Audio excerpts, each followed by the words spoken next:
What up, greatest gang? D4G here. I am back. What it do, baby? Hey, today we're going to be talking about my most affordable fragrances that I picked up in 2023. Now this year we was able to get into a lot of different fragrances, from Lattafas to Armaf to Flavias. We even got some rack store fragrances, but we're gonna discuss the rack store fragrances later. So we about to tap in, and I'm gonna just let y'all know which ones were my favorite that I picked up this year that were under $40. B.O.B. safe. You know how we do it over here. Now y'all know I'm trying to hit 2,500 subscribers by the end of the year, so before we get started, make sure you get your boy that HBO special. That's the Help a Brother Out special. Hit the like and the subscribe button.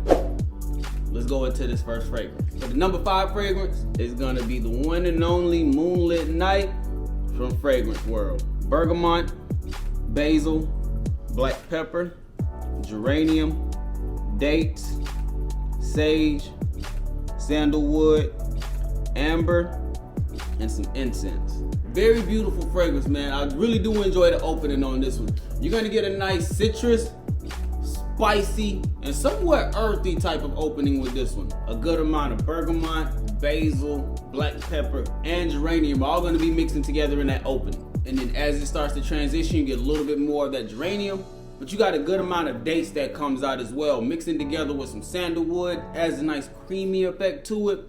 And then the incense is probably gonna be one of the underrated notes in this. You're gonna get a good amount of incense through and through. For me, this fragrance has great versatility. No matter what you got going on, day or night, personally, I would say that this fragrance could be good for work, casual, or even date night, man. Out with the fellas or out with your lady. Either way, you'll be good. This fragrance has a lot of versatility to it, and you can do a lot with this. Now this is a clone of Luminous Night, if you can't tell from the bottle, and to me they did a great job of it. I do have a decant of it, so I was able to compare it, and I would say that this fragrance is around that 90 percentile of exactly matching up what Dolce & Gabbana, the one Luminous Night, will get you. Under that $40 price range if you're still trying to pick it up. But in that number 5 spot, we started off with Moonlit Night, the one and only. Now the number 4 fragrance is one of my Tom Ford clones, and this one, bruh, this one might be my favorite one out of the whole bunch, man. The number 4 fragrance is gonna be Ebony Fume by Fragrance World.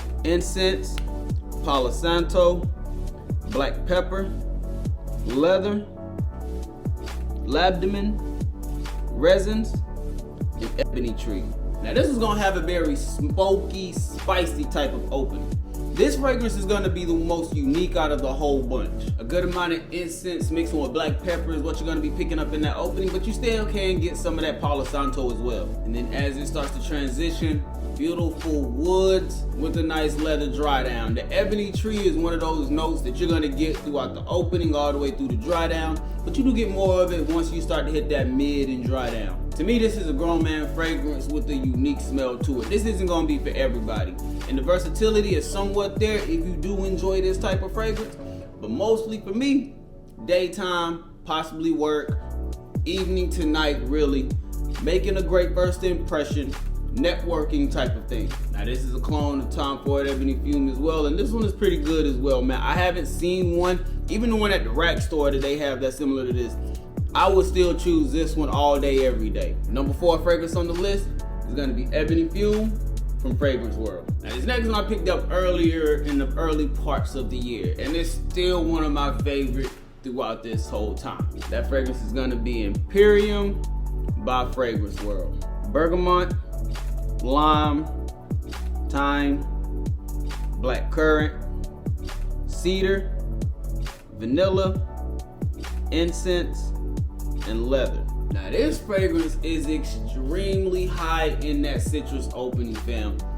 Very beautiful, man. This one is high on that citrus, but it's still somewhat subtle in the other notes that you can pick up in this. Bergamot and lime are gonna be the 2 main notes that you're gonna be able to get in the opening, but you can pick up hints of that black currant, and you're gonna get more of it as it starts to transition to the mid. Once it fully transitions, you're gonna get more of a sweet, smoky, woody type of dry down. You can get a good amount of the leather, but it's still gonna have like a woody effect to it. Now out of all the fragrances on the list, this one isn't the best performing fragrance of them all, but neither is the OG when it comes to what this fragrance is cloning. So for me, I have no problem with reapplying this one around that 5-6 hour mark. Plus the opening is really one of my favorite parts of this fragrance. The way the scent bubble just sits there around me, as well as the sillage. This one just has a habit to just linger and create a nice bubble around you no matter what you're doing. Now I do prefer to rock this one during the day, going to work, networking type of events, brunch, something during the day is where this fragrance will shine the most.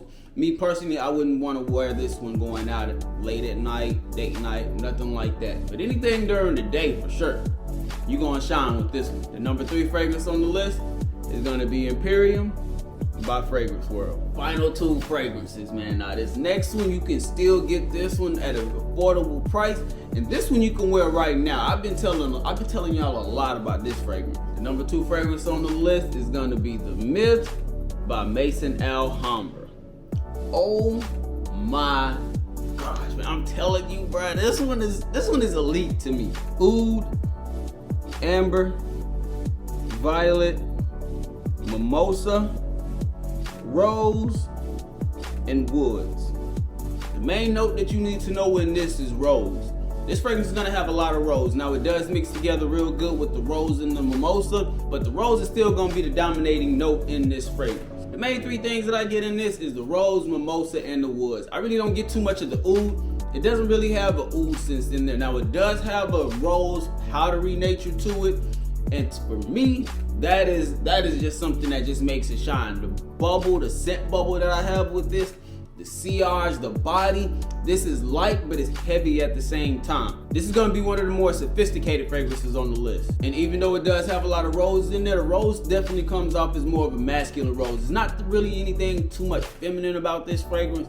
Personally, I can't see too many women enjoying this compared to the men that I can see rocking this fragrance, which doesn't take away from it at all.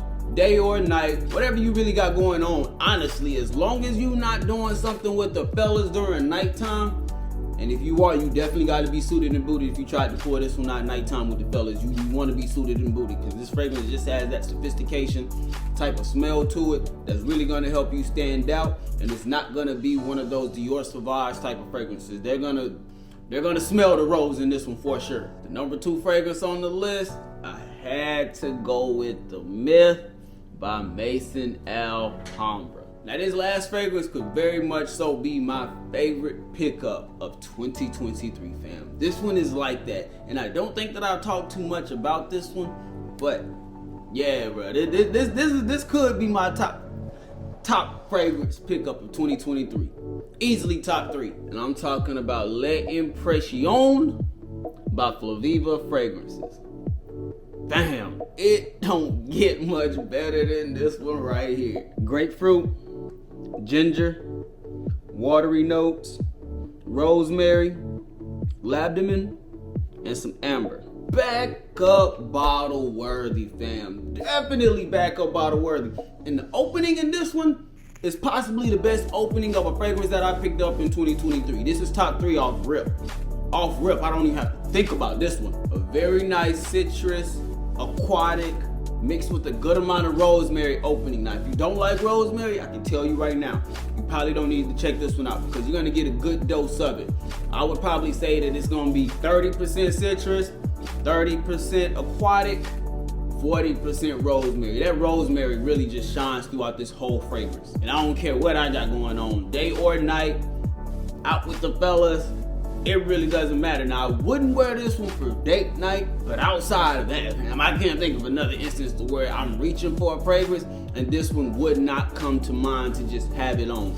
Especially during the daytime, this could easily be an everyday driver for work. If you work in an office, yeah, you can just grab this one and go. You're really not gonna need too much out of this one. This one and probably Imperium, if you had those two, personally, if those are the only 2 that I had, those would be my daily switch ups as far as me going to work, especially in an office. A huge mass appeal type of fragrance, and this one will also be good for all ages. I would say anybody from 20 on up could easily rock this fragrance and enjoy themselves with this. My number 1 pickup of 2023, no question when it comes to the affordables. L'Impression by Flaviva Fragrances. That's just my thoughts and opinions, man. Let me know what y'all think down in the comment section. What were some of y'all favorite pickups, especially the affordable ones, that y'all have gotten into this year? Drop them down in the comment section and let's have a conversation. With all that being said, we about to get up out of here. I hope y'all have a great day. I hope y'all have a phenomenal day. Stay on your square. Stay on your purpose. Don't let nobody take you off of it, fam. D4G, truly blessed, destined for greatness. We out.